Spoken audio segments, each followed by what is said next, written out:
All right, joining us now, the man who is currently the toast of the National Football League in only his second season as a head coach. He has his fingerprints all over the newest Lombardi Trophy, Super Bowl champion, Seattle Seahawks head coach Mike Macdonald. Awesome. Welcome. Thanks, guys. How you feeling?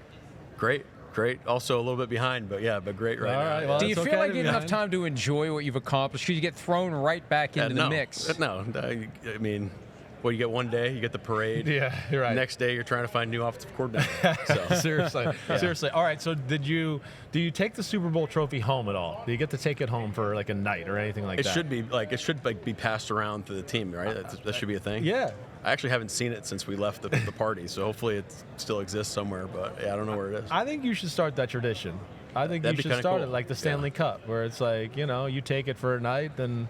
There's some people I'd be like a little worried. Well, I'd be worried. Like if Devin Witherspoon got it, I'd be a little worried too. You don't know what he might do with it. Spoon will bring it back. There's some other ones I have in mind. Yeah. Well, Sean Payton slept with it after Super Bowl 44. That's where I was I remember him saying and that. then Rob Gronkowski put a dent in it because he tried to take a bunt on a baseball. And he dented the Red Super Bowl Sox trophy. game. I remember that. Yeah, exactly right. All right, so you ended 2024 on a pretty high note. You guys played good football at the end of the season, just missed the playoffs, right? When, during this year, did you kind of look at it and go, like, okay, or maybe it was before the year, but when did you go, like, well, we got a chance here to be one of the top teams in football? Well, I didn't know what it felt like to be a top team in football as the head coach. Yeah. So I think what made our team unique and our experience was, hey, this is our vision, what we were trying to create. This is the type of team we want to be. And shoot, as the head coach, I'm in this thing with you guys about like learning and growing and trying to hit those daily standards that we wanted to hit, and just really kept it that simple.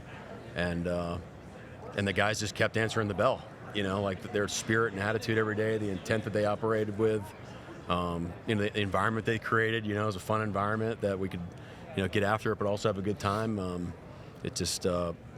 It was pretty special early on. They started in the off season and just kept stacking them really throughout training camp and into the season. But so you just didn't have experience to know this is like a Super Bowl type of team, right? Yeah, it's like when do you know you win the Super Bowl? I don't know, like 5 seconds left in the Super Bowl, like when he was getting tackled in bounds, and right. That's when you realize it. Right, yeah. right. How were you feeling the night before? I asked John Schneider about this yesterday, but the game's the next day. Scale of 1 to 10, what level of confidence did you have that you guys would pull it off? It felt like I normally feel. Probably maybe up like maybe 10% of like kind of like your anxiety rate for a defensive guy. Right. That's kind of how I think. I'm always worried about like plays and stuff like that. So it felt normal. So I think one thing that we wanted to get across to our team was, I thought early in the year, to try to make them understand that, hey, we've earned the right to expect to win games when we play our best football. And so we're always going to be really confident going to games, assuming that, that we're prepared and we can go play our style of ball and then go let it rip and trust the results. Yeah. Do you ever also just take a seat back or a second to go like, holy crap, my division? Holy crap, the coaches in my division? It's pretty awesome. It's unreal. Yeah. It's I think we all kind of take pride in the fact that we got a really tough division, and it'd be exciting to see what Mike does down in Arizona. And it's going to be, as long as we want to do it, it's going to be a lot of great battles. What's the mindset like when okay, it's this week, I got to deal with Psycho Shanahan or it's Psycho McVay, right? Yeah. How does that go a lot of for high you? blood pressure, Right. It's the NFL, but like this is what you sign up for. This is why you do it. It's not exactly fun sometimes, right. on how you prepare, but it's what it is. I mean, It's just like, hey, like, let's go. We've played some good games against those guys. We've played some not so good games, and I think it's like the fun part is like how you're going to evolve, how you're going to respond, how you're going to build your systems, to counteract what they do. And they're probably doing the same thing against us, and you got to try to stay ahead of the game. You've mentioned that the Thursday night game, Week 16, against the Rams was kind of the turning point, like a key moment in the season as it pushed you guys into the number 1 seed, and it kind of went from there. Yep. Key moment in that game, the 2-point conversion that Zach Charbonnet picked up in the end zone.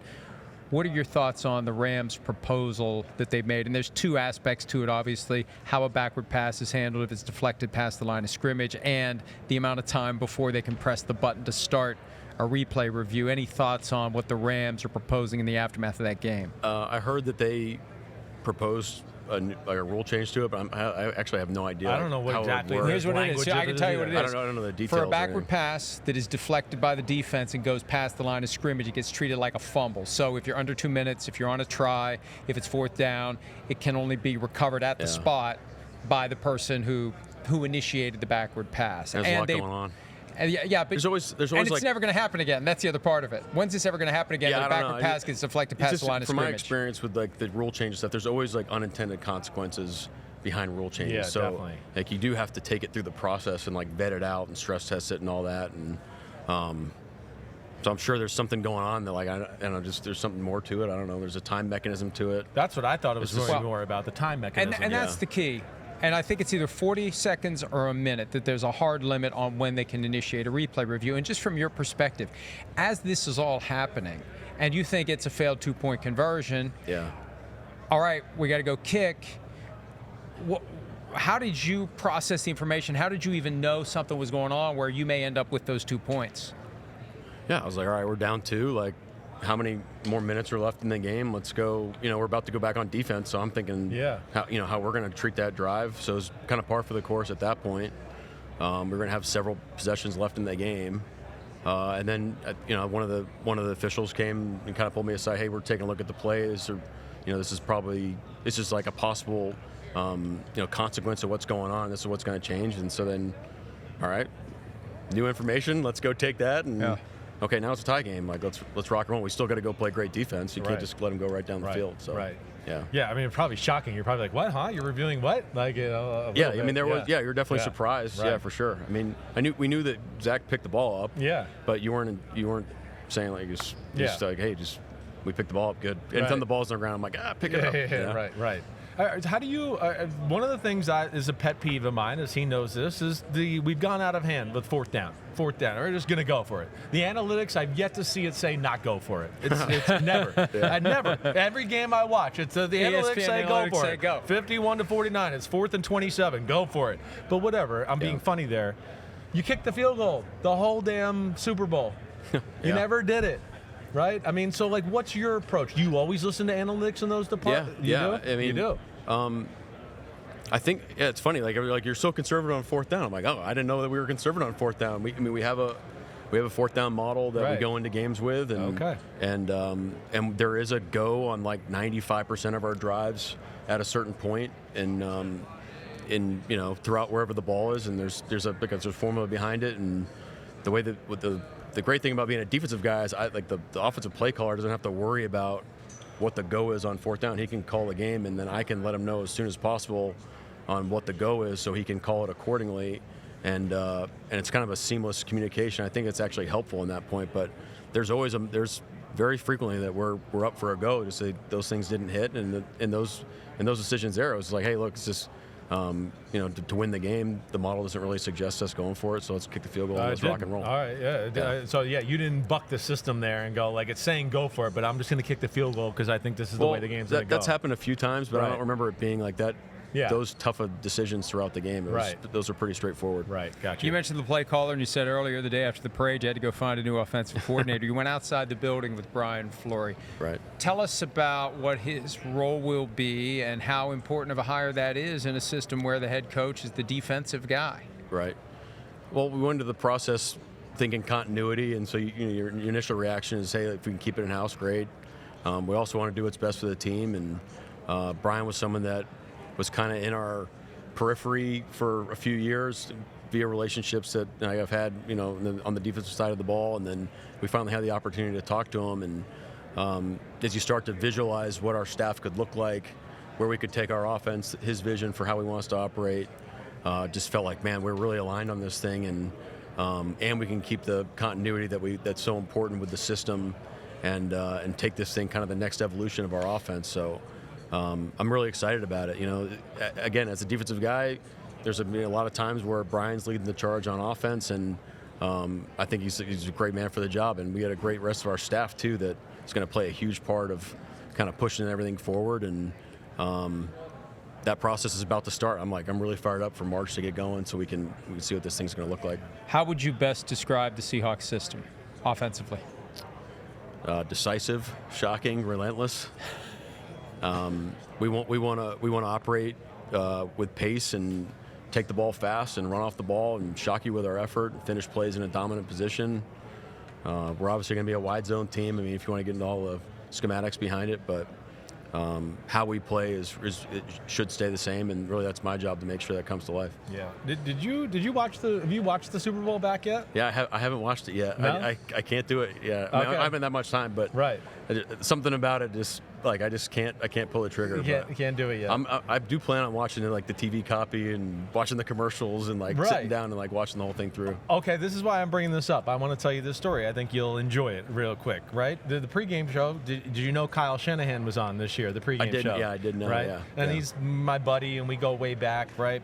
But either way, they ask NBC, ask him to do the pregame show. And then, he calls me up and, hey, I'm going to do the pregame show. And I'm like, cool. Yeah. And, hey, we'll talk about some stuff, and we'll talk about Mike Macdonald and the defense. And, he was actually very self-deprecating about himself playing. Like, I don't know if I'm the guy to talk about it. The last 2 times we played him, I haven't scored a touchdown, right? Yeah. But at the same time, he was like, I don't know what I want to say, because I don't know what I want him to know that I might know. Whatever he says, we're going to be listening. And he goes, if the roles were reversed and I was in the Super Bowl, and he goes, if Mike Macdonald was doing the pregame show, at some point after the game, I'm going to watch to make sure to see what he's saying about my offense, right? Yeah. So Oh, yeah. I thought that was hilarious that he was there. Yeah, it's this constant Yeah. gamesmanship, Totally. between two competitors, and like, look, I mean, this guy's an all-time great coach in our league, and I think hopefully he shares the same sentiment. But we have a ton of respect for him. What he does. He does. And there's plenty of times where, I can think of many plays in games where he's come in and put up quite a few points and yards too that we're looking at our wounds as well. Yeah. So it's gonna be a great back and forth for years to come. He knew you guys were going to win. He didn't want you to win because you're in his stadium and all that. But Yeah. his pick at the end was, the Seattle's going to win, but I'm going to root for New England, right? So you can have that on him. I can respect that. Yeah. Well, and you were in their locker room. That made it even worse. Fred Warner was doing Pre-game. segments from the 49ers locker room that you guys were in. He was in front of his locker room that someone else from the Seahawks Fred was in there? using. Yeah, he was in yes. there. Wow, that's kind of crazy. Right? Yeah, Yeah. it was Twilight Zone-y for sure. Yeah. It was kind of Sure, weird. sure. 'Cause normally you're used to the other locker room, Right. Yeah. All right, so now how do you readjust your schedule here? You're a Super Bowl winner, like you said. You feel like you had 4 seconds to celebrate, Right. and now here you are. Right. Do you just have to kick everything down the road a little bit here? How does it all work out for you? Well, we're definitely gonna have to adjust some things Yeah. on like timetable, and I think there's an opportunity to get creative with how we're gonna build like the off-season program, which is exciting. It's gonna be fun to work with our strength guys and see how we can design it when guys come back, and how we build them back up, how many practices we want, when we do mini camp, all that type of stuff. So that's kind of what's going on in the back of your mind Yeah, about right. trying to visualize what it's going to look like, but using all the expertise too, like getting with Sam Ramsden and kind of getting everybody in the same room when we have that opportunity and say, hey, like, what would this thing look like, and let's go make this thing come to life. Yeah. There's something unfolding that I've never seen in the 50-plus years I've been following the NFL. The Super Bowl champion is for sale. How do you keep that from distracting others? How do you keep it from distracting you? Well, I don't think much has changed after the announcement as people might anticipate going in. I mean, this is something that we knew was going to happen at some point. And then, obviously there were rumors about going through the Super Bowl. And so our day-to-day operation is going to remain consistent. So that's what we're focused on. And I think our players have done a great, like, they really just, it's been seamless with them. It hasn't really been even a point of conversation. So there'll be a time at some point, whenever that happens, where that's going to change. But right now, it's just, let's rock and roll. Let's go become the best team we can.